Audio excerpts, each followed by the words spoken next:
तो प्यारे साथियों, शिक्षण विधियों का अपना जो टॉपिक चल रहा था उसमें हम पढ़ रहे थे मूल्यांकन, और मूल्यांकन से कुछ बातें हम पढ़ चुके हैं, जैसे परिभाषा, विशेषताएं, महत्व, उद्देश्य, मूल्यांकन के प्रकार और मापन एवं मूल्यांकन में अंतर। ये कुछ बेसिक चीजें हम वीडियो के पिछले भाग में पढ़ चुके हैं, वीडियो के भाग 23 में, और ये वीडियो का भाग 24 है। इसमें हम इसके आगे की चीजें पढ़ेंगे। तो एक बार मैं आपको दिखा देता हूं। तो अभी आपकी जो मूल्यांकन वाली इकाई है, इसमें 3 टॉपिक लिखे हुए हैं अलग अलग करके: मौखिक लिखित प्रश्नानाम प्रकाराः, सतत मूल्यांकनम और उपचारात्मक शिक्षणम। ये तीनों टॉपिक हमें विशेष रूप से पढ़ने हैं, क्योंकि मूल्यांकन वाली इकाई में इसे विशेष रूप से लिखा गया है। तो सबसे पहले हम मौखिक और लिखित प्रश्नों के प्रकारों को समझेंगे, और उसके बाद में 2 बचे हुए टॉपिक यानी कि सतत मूल्यांकन और उपचारात्मक शिक्षण को भी समझेंगे। वीडियो के पिछले भाग में हमने केवल मूल्यांकन की बेसिक चीजें समझी थी कि परिभाषा क्या है, उद्देश्य क्या है, महत्व कौन कौन से हैं, कौन सी विशेषताएं होती हैं, और मापन और मूल्यांकन में अंतर क्या है। ये बेसिक चीजें समझना जरूरी थी, इसलिए हमने वीडियो के भाग 23 में वो सभी समझ ली। अगर आपने वो नहीं देखी तो देखिएगा। अब तक के जो 23 भाग हैं वीडियो के, वो अपनी प्लेलिस्ट में ऐड किए गए हैं, और जो वीडियो का भाग 23 है उसमें मूल्यांकन के बारे में बेसिक बातें बताई गई हैं। अभी जो मूल बातें हैं वो भाग 24 और 25 में पढ़ेंगे। तो 24 वाले पार्ट में यानी कि इस पार्ट में हम मौखिक और लिखित प्रश्नों के बारे में समझेंगे। इस वीडियो की पीडीएफ आपको अपने टेलीग्राम चैनल पर मिल जाएगी। स्काई एजुकेट टेलीग्राम चैनल का नाम है, तो वहां से आप वो पीडीएफ प्राप्त कर लेना। मूल्यांकन वाला जो फर्स्ट वीडियो था यानी कि भाग 23 जो था, उसकी पीडीएफ अभी अपलोड नहीं की है टेलीग्राम पर, क्योंकि मौखिक, लिखित, सतत और उपचारात्मक शिक्षण, ये तीनों टॉपिक और जब बन जाएंगे वीडियो इनके, तो इन सब की एक साथ में ही जोड़ करके एक पीडीएफ बना करके डाल देंगे, ताकि आपको टुकड़ों में ये नहीं देखना पड़े। तो चलिए अब बिना समय गवाए इस वीडियो को आगे बढ़ाते हैं। नमस्कार दोस्तों, मेरा नाम है एसके कटारिया और आप देख रहे हैं स्काई एजुकेट का यूट्यूब चैनल। तो आज का अपना टॉपिक है मौखिक एवं लिखित प्रश्नानाम प्रकाराः, और इस पूरे टॉपिक को आज हम कवर करेंगे।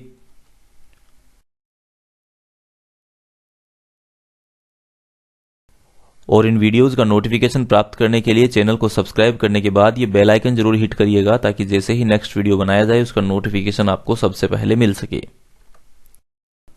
तो प्यारे साथियों, अब हम पढ़ना प्रारंभ करते हैं मूल्यांकन की प्रविधियां। और अपना जो आज का टॉपिक है मौखिक लिखित प्रश्नानाम प्रकाराः, यह मूल्यांकन की प्रविधियों के अंतर्गत ही शामिल किया गया है। क्योंकि मूल रूप से मैंने आपको जब मूल्यांकन की परिभाषा बताई थी, उसमें मूल रूप से ये बताया था कि मूल्यांकन में होता क्या है, प्रश्न पूछे जाते हैं, कुछ मौखिक और कुछ लिखित, और उनके आधार पर मूल्य का अंकन किया जाता है, वही मूल्यांकन है। तो जब भी हम शिक्षा के क्षेत्र में बच्चों का मूल्यांकन करते हैं, तो उससे हम मौखिक प्रश्न पूछते हैं, कुछ लिखित प्रश्न पूछते हैं, कुछ प्रैक्टिकल करवा के देखते हैं। तो ये सभी प्रविधियां हैं। तो अपना जो टॉपिक है मूल्यांकन का, जो मौखिक एवं लिखित प्रश्नानाम प्रकाराः या मौखिक और लिखित प्रश्नों के प्रकार, ये टॉपिक मूल्यांकन की प्रविधियों में शामिल किया गया है। तो हम एक तरह से जब हम प्रश्नों का प्रकार पढ़ रहे हैं, तो ये हम मूल्यांकन की विधियां ही पढ़ रहे हैं। तो प्यारे साथियों, मूल्यांकन करने की जो प्रविधियां हैं, इनको मूल रूप से 2 भागों में विभाजित करके सभी विद्यालयों में मूल्यांकन प्रक्रिया को आगे बढ़ाया जाता है। ठीक है, मूल्यांकन किसे कहते हैं, विधि और प्रविधि किसे कहते हैं, इन सभी बातों पर हम चर्चा कर चुके हैं। ठीक है, पिछले वीडियोज में आप देख लीजिए, अगर आपको अभी भी इनमें कोई डाउट है तो। अभी हम डायरेक्ट इस टॉपिक की ही बात करेंगे यहाँ पर। तो मूल्यांकन करने की जो भी विधियां हैं, जो भी प्रविधियां हैं, उसमें मूल रूप से 2 भाग बनाए गए हैं। एक है परिमाणात्मक प्रविधियां और दूसरा है गुणात्मक प्रविधियां। ठीक है, चलिए बात करते हैं परिमाणात्मक की। तो इसको फिर से 3 भागों में बांटा गया है, जिसमें मौखिक परीक्षाएं होती हैं, लिखित परीक्षाएं होती हैं और प्रायोगिक यानी कि प्रैक्टिकल परीक्षाएं होती हैं। अब यहां पर लिखित परीक्षा को फिर से 2 भागों में बांट करके पढ़ा जाता है।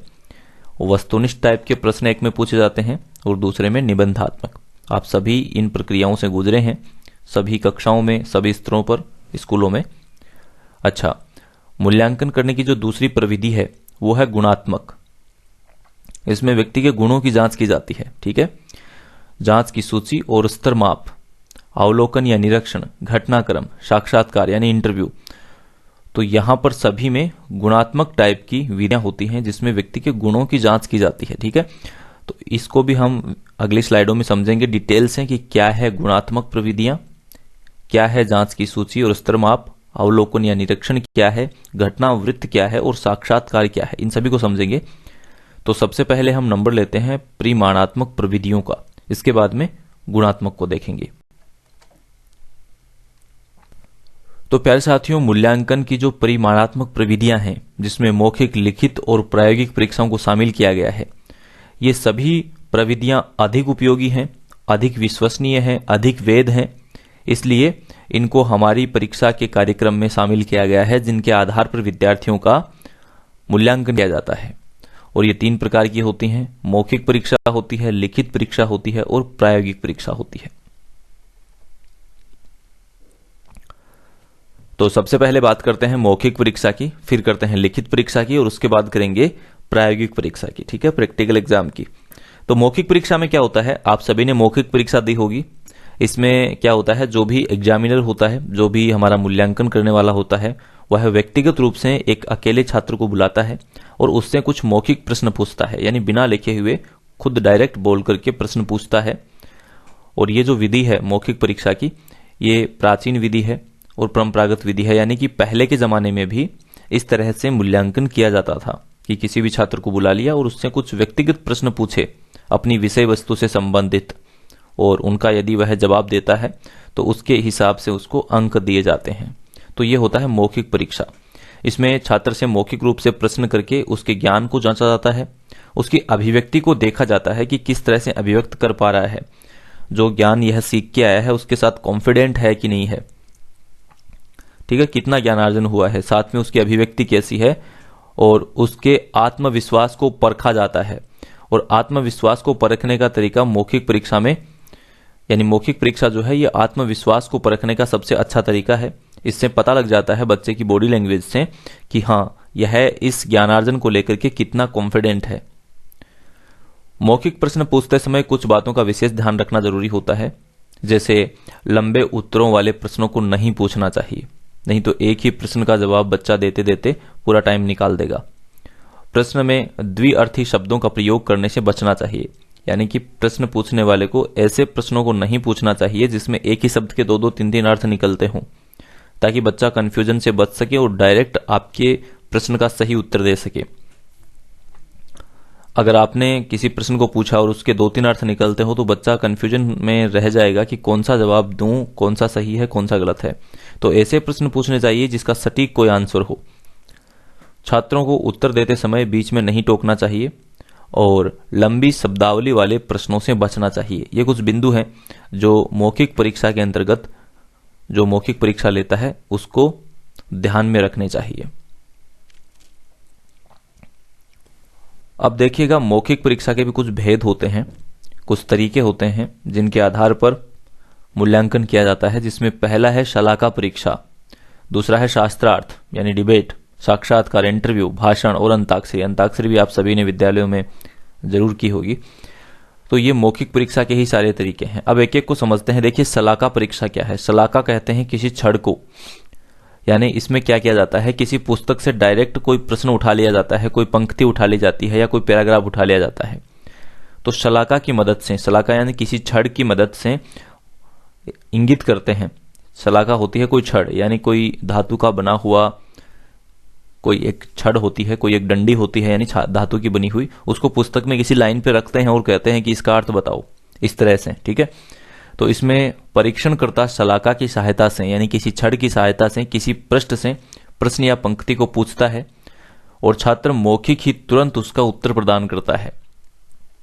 इसका उद्देश्य छात्र की चिंतन मनन शक्ति का विकास और स्मरण शक्ति का विकास, एकाग्रता स्थापना हेतु किया जाता है। ठीक है, समझ गए। यानी कि कोई भी पृष्ठ उठा लिया आपकी पाठ्यपुस्तक का, उसका कोई भी पेज ले लिया और शलाका रख दी, यानी कि हम मार्कर या पेन नहीं रखते क्या, पेन के जिस लाइन को पढ़ते हैं साथ साथ में उस लाइन के नीचे नीचे उस पेन को हम ऐसे ही इशारा करते हुए चलते रहते हैं, तो वही काम होता है शलाका का। तो चाहे आजकल किसी लकड़ी की छड़ी को या किसी धातु की बनी हुई शलाका को किसी लाइन पे रख करके उसके बारे में पूछ लेते हैं, तो इसी को कहते हैं शलाका परीक्षा। और दूसरा होता है शास्त्रार्थ, डिबेट। आजकल आप देखते होंगे टीवी में काफ़ी डिबेट वगैरह होते हैं, तो शास्त्रार्थ भी मिलता जुलता है उससे। क्या होता था, प्राचीन काल में आचार्य जो होता था या गुरु जो होता था, वो शिष्यों को किसी विषय पर तर्क वितर्क करने के लिए कहता था, मूल्यांकन करने के लिए, ताकि विद्यार्थी उस विषय के बारे में कितना जानते हैं उसके ऊपर अपना विचार रख सकें। तो किसी विषय पर तर्क वितर्क करके निर्णय करना शास्त्रार्थ है।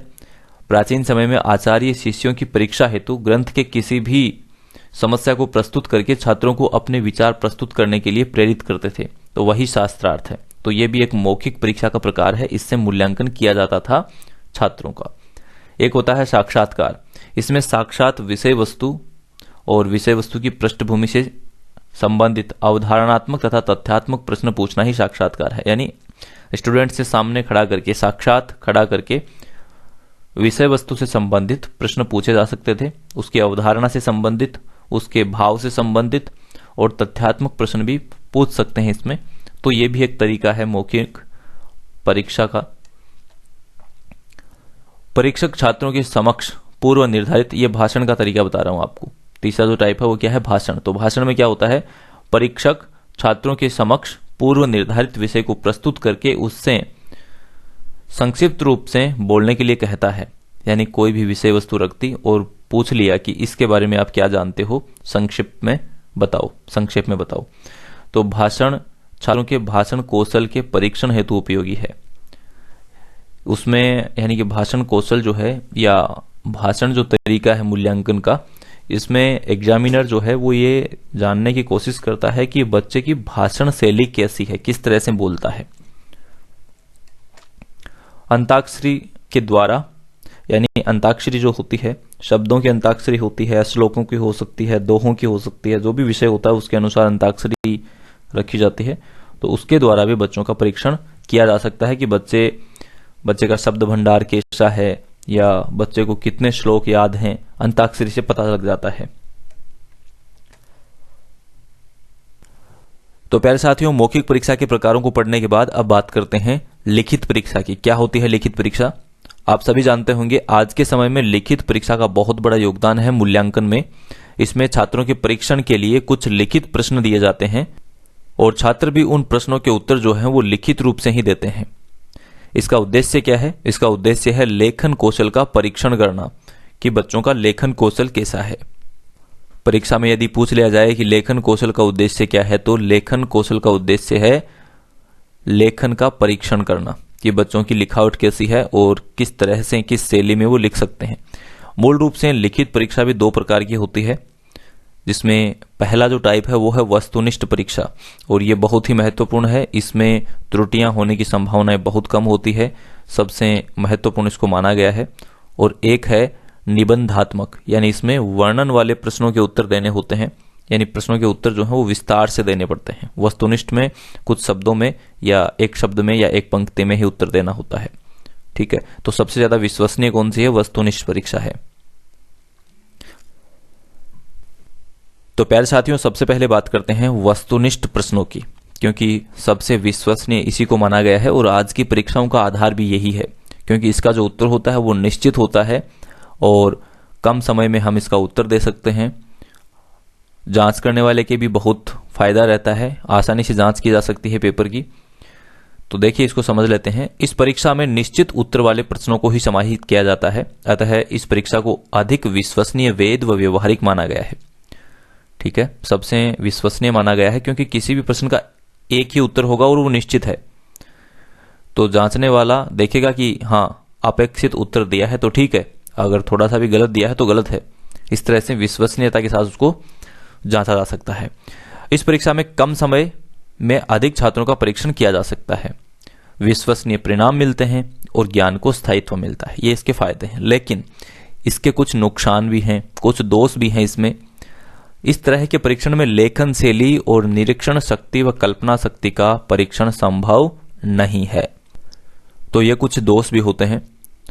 तो यानी कि विश्वसनीयता के साथ साथ और कम समय में ज्यादा छात्रों का परीक्षण किया जा सकता है, ये कुछ फायदे तो हैं, लेकिन यहां पर आप राइटिंग की जो शैली है, लेखन शैली है, उसका परीक्षण नहीं कर पाएंगे, क्योंकि एक शब्द में अगर आपको उत्तर मिल गया तो आप कैसे जांचेंगे कि इसकी वास्तव में लेखन शैली कैसी है, इसकी निरीक्षण शैली कैसी है, क्योंकि विस्तार से उत्तर देगा तभी उसकी निरीक्षण शैली, कल्पना शक्ति और बाकी की जो भी चीजें हैं उनका पता लग पाएगा। तो विस्तार से तो आप पूछ नहीं रहे, आपने तो केवल उत्तर पूछा और संयोग से उसने तुक्का लगा दिया और वो सही हो गया। और मान लीजिए कि उसको केवल उसका उत्तर तो मालूम था लेकिन उसके बारे में विस्तार से नहीं पता, जो भी उत्तर था उस उत्तर के बारे में विस्तार से नहीं पता, तो आप उसका निरीक्षण और उसकी कल्पना शक्ति की जांच नहीं कर सकते। इसलिए वस्तुनिष्ठ परीक्षाओं में भी कुछ कमियां होती हैं। अब यहां पर वस्तुनिष्ठ परीक्षाएं कुछ भेद होते हैं, वो भी आपको समझने चाहिए, जिसमें अभिज्ञानात्मक और प्रत्यास्मरणात्मक मूल रूप से दो भेदों को शामिल किया गया है। अभिज्ञानात्मक के फिर से कुछ भेद किए गए हैं, जिसमें बहुविकल्प वाले प्रश्न दिए गए हैं, एकांतर अनुक्रिया यानी सत्य असत्य वाले प्रश्न होते हैं, समानता या मिलाद पद, और वर्गीकरण या विभेदीकरण। देखिए एक को समझिए। बहुविकल्पात्मक प्रश्न क्या होते हैं, जिसमें एक प्रश्न होता है, उसके नीचे 4 ऑप्शन होते हैं, आपको किसी एक सही ऑप्शन को चुनना होता है, वो हो गए बहुविकल्पात्मक, जिसको हम इंग्लिश में कहते हैं MCQs, multiple choice question answer. ठीक है। एकांतर अनुक्रिया यानी आपको या तो ये बताना है कि कथन सत्य है या ये बताना है कथन असत्य है, इस तरह के कुछ प्रश्न होते हैं।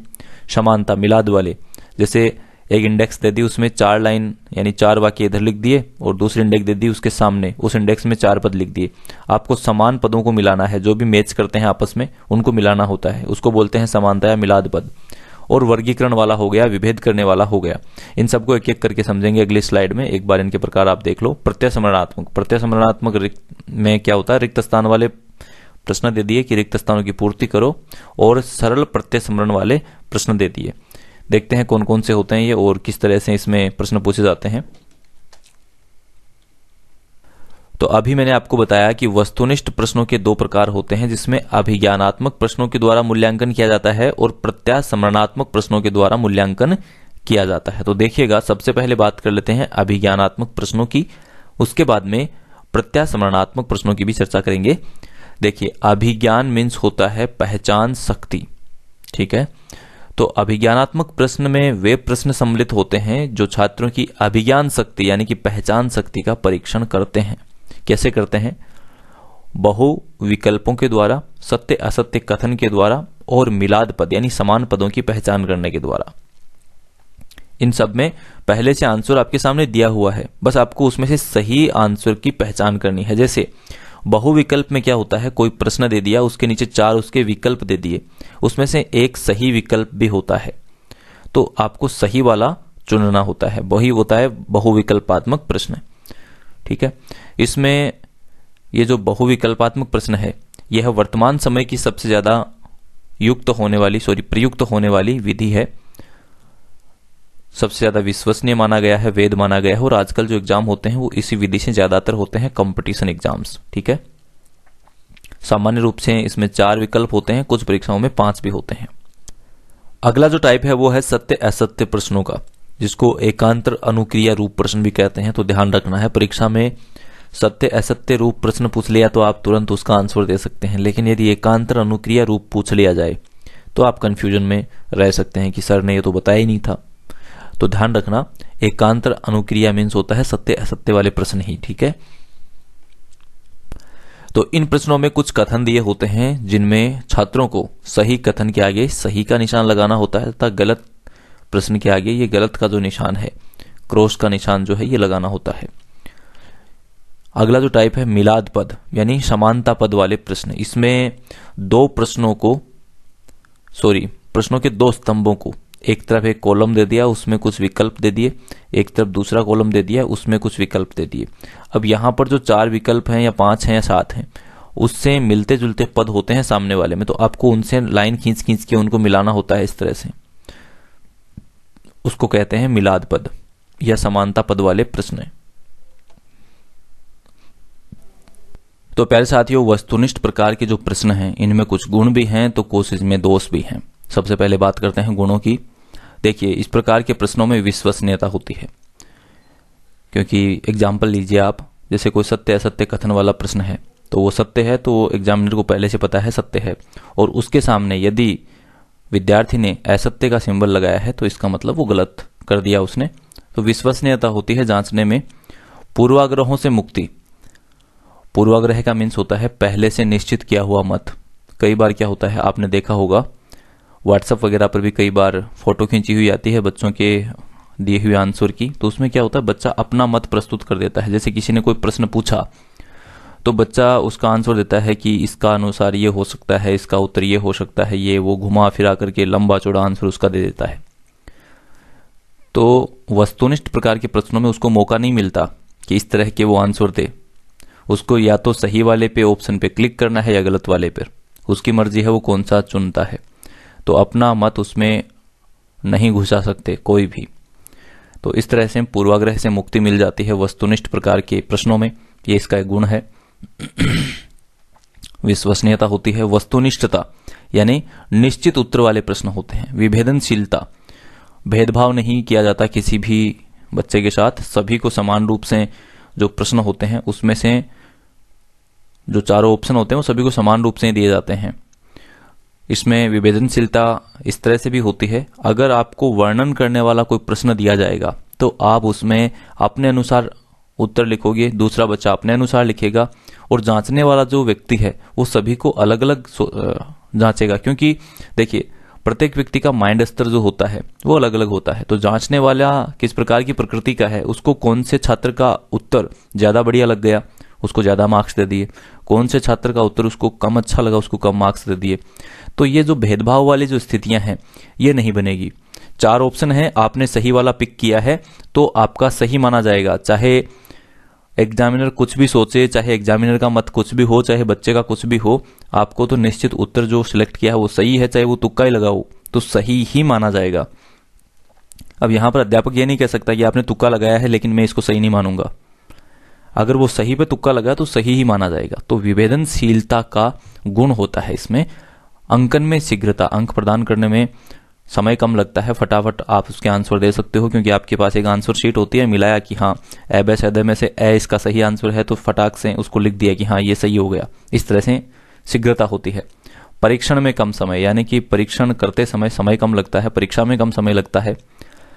इस प्रकार के परीक्षणों को बनाने एवं व्यवहार में लाने में व्यापकता पाई जाती है। बहुत ही गहराई से पेपर तैयार करना पड़ता है सोच विचार करके, तो व्यापकता भी होती है इसमें। अब देखिए इसमें कुछ दोष भी हैं। इस प्रकार के परीक्षण के निर्माण हेतु विशेष प्रकार के परीक्षण की आवश्यकता होती है। यानी अगर यह परीक्षण तैयार करना होता है तो विशेष प्रकार का पहले परीक्षण करना पड़ता है जिसमें बहुत टाइम लगता है। पेपर बनने के बाद समय नहीं लगता है लेकिन बनाने में बहुत ज्यादा समय लगता है। अनुमान आधारित उत्तर, इसमें अनुमान आधारित उत्तर दे देते हैं। जैसे मैंने अभी आपको बताया कि तुक्का लगाना, कई बार परीक्षा में तुक्का लगा देते हैं और वो संयोग से सही हो गया, और मान लीजिए किसी के 5-7 प्रश्न में सही तुक्के लग गए तो अयोग्य व्यक्ति भी वहां पर पहुंच सकता है और परीक्षा में पास हो सकता है। तो अनुमान आधारित उत्तर लगाने की जो प्रवृत्ति है उसको बढ़ावा मिलता है वस्तुनिष्ठ प्रकार के प्रश्नों के कारण से। अधिक लागत, इसमें लागत अधिक आती है तो ये इसका एक दोष है। लागत कैसे आती है, जैसे पेपर सेट करना हो गया, पेपर बनवाना हो गया, ये सभी महंगी प्रक्रियाएं हैं। अगर वर्णन से उत्तर लेना हो किसी को तो बहुत सिंपल है, कोई भी प्रश्न लिख दिया कि आप भारत के बारे में क्या जानते हैं, वर्णन करो। लेकिन अगर वस्तुनिष्ठ प्रश्न बनाना होगा तो आपको 4 ऑप्शन लिखने पड़ेंगे और वो सोच विचार करके लिखने पड़ेंगे। अगर डायरेक्ट ऐसा लगने वाला आंसर दे दिया कि हाँ ये सही है, इसमें से 3 गलत हैं, देखते ये लग गया, तो वो पेपर जो है वो प्रभावी नहीं होगा, उससे आप सही मूल्यांकन नहीं कर पाएंगे। तो आपको ऑप्शन भी इस तरह के दिमाग लगा करके रखने पड़ेंगे ताकि जब बच्चा उस पेपर को हल करे तो उसको सोचना पड़े कि हाँ वास्तव में सही उत्तर कौन सा होगा। इस तरह से अधिक लागत आती है। लिखित अभिव्यक्ति का हास होता है। बच्चे की हम लिखित अभिव्यक्ति की जांच नहीं कर सकते इसमें कि उसकी राइटिंग कैसी है, उसकी कल्पना शक्ति किस तरह की है, उसका दृष्टिकोण कैसा है, किस तरह से वो लिख सकता है, इन सब का हास हो जाता है। ये एक दोष है। सृजनात्मक चिंतन, विचार, दृष्टिकोण एवं भाषाई कौशल का परीक्षण करना संभव नहीं है। तो ये सभी इसके दोष हैं। तो कुल मिलाकर के वस्तुनिष्ठ प्रकार की जो परीक्षा है या परीक्षण जो है यह बहुत ही ज्यादा गुणवान तो है, लेकिन इसके साथ साथ इसमें कुछ दोष भी पाए जाते हैं। लेकिन फिर भी हमारी जो परीक्षा प्रणाली है इसमें आज के समय में वस्तुनिष्ठ प्रकार की परीक्षा को ही बढ़ावा दिया जा रहा है। अब देखिए, वस्तुनिष्ठ के जो दो भेद बताए थे उसमें दूसरे भेद का मैंने नाम बताया था प्रत्यास्मरणात्मक प्रश्न। इसमें क्या होता है, देखिए, इसके द्वारा छात्रों की स्मरण शक्ति, जो स्मरण करने की शक्ति, याद रखने की शक्ति है, उसका परीक्षण किया जाता है कि कितना याद रह पाया है। इसके लिए उसको रिक्त स्थानों वाले प्रश्न दे दिए, ऑप्शन नहीं दिए नीचे की पहचान करने वाले जो होते हैं उसमें नीचे ऑप्शन दे दिए, उसकी पहचान करनी है कि सही कौन सा है, लेकिन यहां पर आपको स्मरण करना है, याद करना है। जैसे रिक्त स्थानों वाले प्रश्न दे दिए कि रिक्त स्थान की पूर्ति करो, तो एक वाक्य लिखा हुआ है, उसमें एक वाक्य की जगह छोड़ दी गई, तो आपको अब याद करना है कि उसमें क्या आएगा। इससे आपकी स्मरण शक्ति जो है इसका परीक्षण हो जाएगा। तो छात्र स्मरण या धारणा के आधार पर उत्तर देता है या अपूर्ण कथन को पूर्ण करता है। रिक्त स्थान यानी जो अपूर्ण कथन है, जो पूर्ण नहीं है, उसकी पूर्ति करके उसको पूर्ण करता है। तो इसमें दो प्रकार के प्रश्न होते हैं, रिक्त स्थान की पूर्ति करने वाले। इसमें जो रिक्त स्थान होता है, खाली जगह होती है, उसमें उचित शब्द को भर करके पूर्ण कर दिया जाता है। और दूसरा होता है सरल प्रत्यास्मरण प्रश्न। इसमें लघु प्रश्न जिसका उत्तर संक्षिप्त होता है, जैसे विलोम शब्द आदि, उसको बोलते हैं प्रतिस्मरणात्मक प्रश्न। विलोम शब्द क्या है, पर्यायवाची शब्द क्या है, इस तरह के। तो प्यारे साथियों, अब बात करते हैं निबंधात्मक परीक्षा की। मैंने आपको जो लिखित परीक्षा के दो भेद बताए थे, जिसमें एक था वस्तुनिष्ठ और दूसरा था निबंधात्मक। तो अब तक हमने वस्तुनिष्ठ को तो पढ़ लिया, अब जो बच गया है दूसरा भेद, जिसको कहते हैं निबंधात्मक परीक्षा, उसके बारे में बात करते हैं। तो देखिएगा, निबंधात्मक परीक्षा या वर्णनात्मक परीक्षा जो है, ये प्राचीन काल से चली हुई आ रही है, इसलिए ये प्राचीन भी है और परंपरागत भी है। इसमें प्रश्नों के उत्तर जो हैं वो निबंध के रूप में दिए जाते हैं, यानी कि विस्तार से वर्णन करते हुए इसका आंसर देना होता है विद्यार्थी को। इसका उद्देश्य क्या है, क्यों ली जाती है इस प्रकार की परीक्षा? तो इसका मूल उद्देश्य है भाषा कौशलों, भाषा शैली, इनको जांचना, मानसिक या बौद्धिक तर्क चिंतन और कल्पना शक्ति कैसी है, इसका ज्ञान निबंधात्मक प्रश्नों के उत्तर से ही होता है। भाषाई ज्ञान, लेखन कौशल तथा अभिव्यक्ति कौशल का परीक्षण करना इसका उद्देश्य है। लेकिन देखिएगा, यह अधिक वैध और विश्वसनीय नहीं मानी गई है, क्योंकि इसमें जांचकर्ता का जो दृष्टिकोण है उस पर डिपेंड करता है कि वह किस तरह से आपके उत्तर को देखेगा, किस तरह से समझेगा।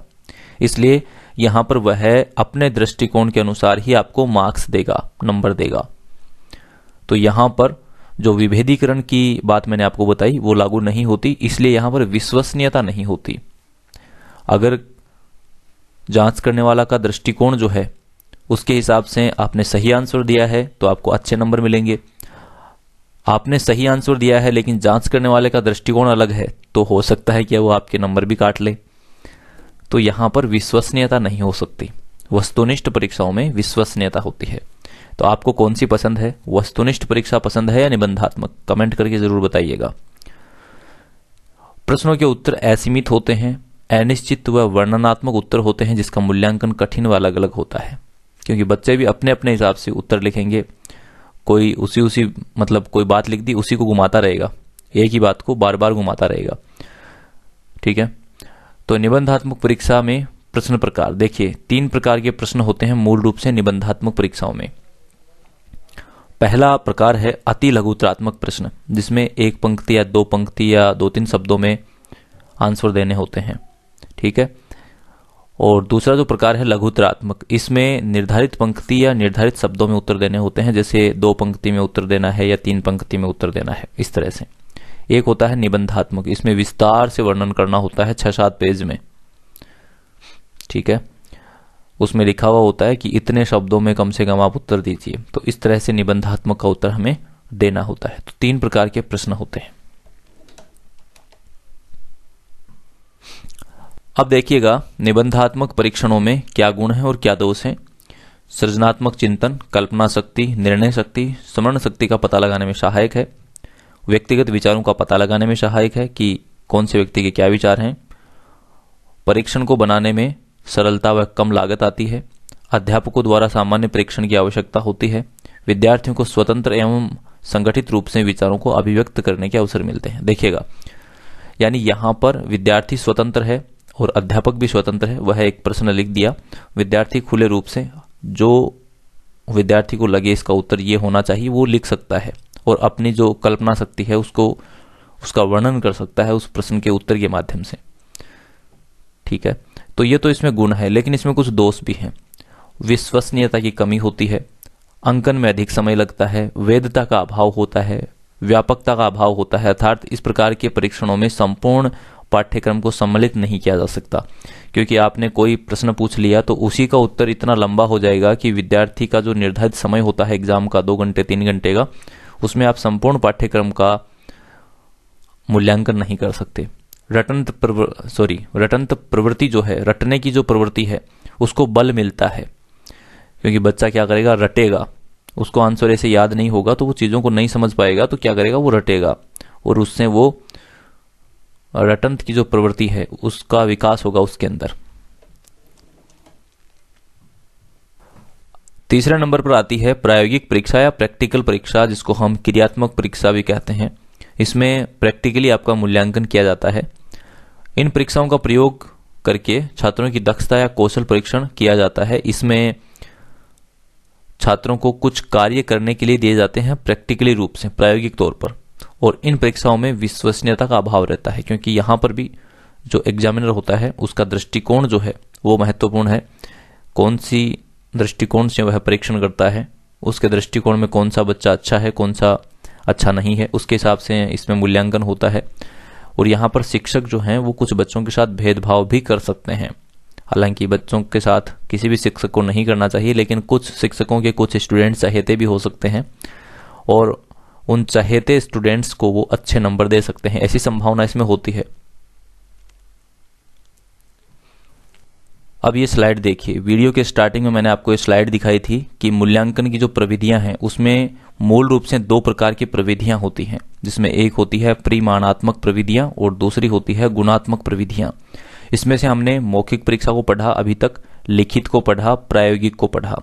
लिखित में हमने 2 भेद, वस्तुनिष्ठ और निबंधात्मक, इन दोनों को विस्तार पूर्वक भी पढ़ लिया, यानी कि ये वाला पोर्शन जो है ये कंप्लीट हो गया। तो चलिए अब पढ़ते हैं गुणात्मक प्रविधियों को। तो अपना टॉपिक क्या है, गुणात्मक प्रविधियां।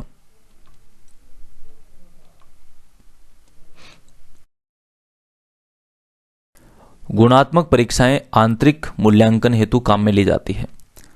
यानी गुणात्मक जो है, इससे व्यक्ति के गुणों की जांच की जाती है कि इसके व्यवहार में कितना परिवर्तन हुआ, उसका आचरण बदला कि नहीं बदला, इतना ज्ञानार्जन होने के बाद। इसलिए गुणात्मक प्रविधियों के अंतर्गत कुछ विधियां हैं जिनको अपना करके व्यक्ति का मूल्यांकन किया जाता है। तो गुणात्मक परीक्षाओं के द्वारा आंतरिक मूल्यांकन किया जाता है। इसमें देखिए, जांच की सूची और स्तरमाप, अवलोकन या निरीक्षण, घटना वृत्त और साक्षात्कार, ये विधियां हैं, गुणात्मक की प्रविधियां हैं। इसके द्वारा व्यक्ति के गुणों की जांच की जाती है। ठीक है, तो देखते हैं जांच की सूची और स्तरमाप में क्या किया जाता है। तो देखिएगा, यहां पर 2 चीजें हैं, एक तो जांच सूची और दूसरा है स्तरमाप। जांच सूची में क्या होता है, देखिएगा, जांच सूची का उपयोग छात्र के प्रयोगात्मक ज्ञान, यानी कि उसको प्रैक्टिकली क्या नॉलेज है, उसकी अभिवृत्ति कैसी है, रुचि किसमें है, अवधारणा और मूल्यों के संबंध में उपलब्धि क्या है, इसका पता लगाने के उद्देश्य से जांच सूची जो मूल्यांकन का की प्रविधि है उसका उपयोग किया जाता है। जबकि स्तरमाप में यह जाना जाता है कि किस छात्र के कुछ विशिष्ट गुणों ने अन्य छात्रों एवं शिक्षकों पर क्या प्रभाव डाला है। तो समझ गए, जांच सूची और स्तरमाप में क्या होता है। अवलोकन या निरीक्षण, देखिए इसमें क्या है, अवलोकन या निरीक्षण एक ही चीज है, किसी व्यक्ति या समूह के व्यवहार को किसी निश्चित समय के लिए देखना, यानी उसका अवलोकन करना, उसका निरीक्षण करना, उसके व्यवहार में कुछ बिंदुओं को दर्ज करना अवलोकन है।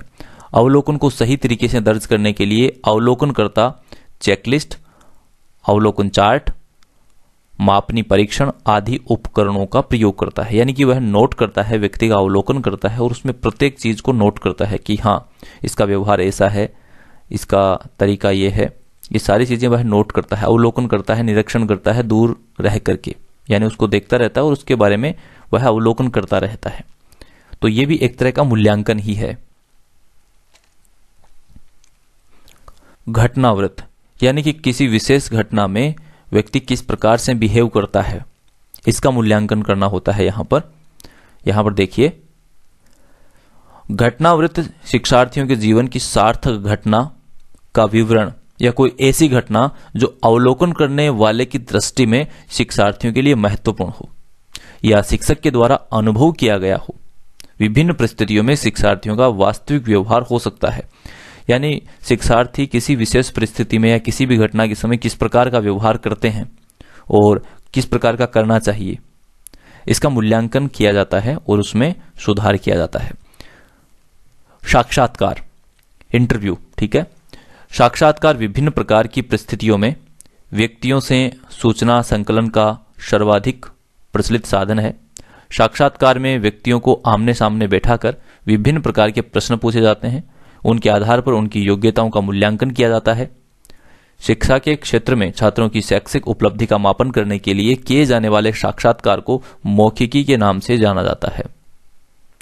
तो इस तरह से जो इंटरव्यू है वो भी एक मूल्यांकन का तरीका है। इसमें आमने सामने बैठ करके प्रश्न पूछे जाते हैं विषय वस्तु से संबंधित या किसी अवधारणाओं से संबंधित, इस से। तो ये सभी क्या थे?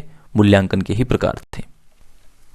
तो प्यारे साथियों, अपना जो मूल्यांकन टॉपिक चल रहा था उस टॉपिक में से हमने आज कंप्लीट पढ़ लिया है मौखिक एवं लिखित प्रश्नों के प्रकारों को।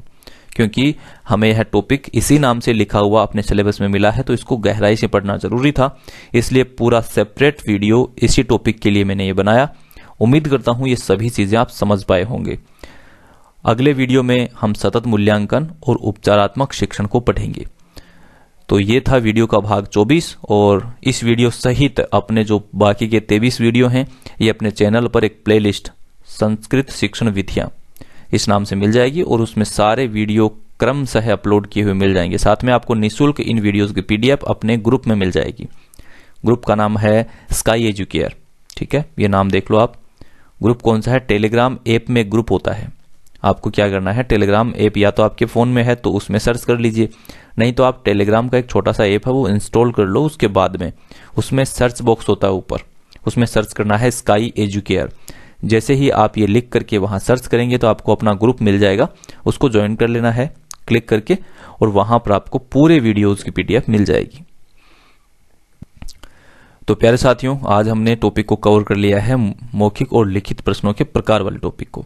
उम्मीद करता हूं ये वीडियो आपको जरूर पसंद आया होगा। अगर आपको ये पसंद आया तो आप अपने दोस्तों के साथ शेयर कर सकते हैं, वीडियो को लाइक कर सकते हैं और यदि आपने चैनल को सब्सक्राइब नहीं किया तो सब्सक्राइब भी कर सकते हैं।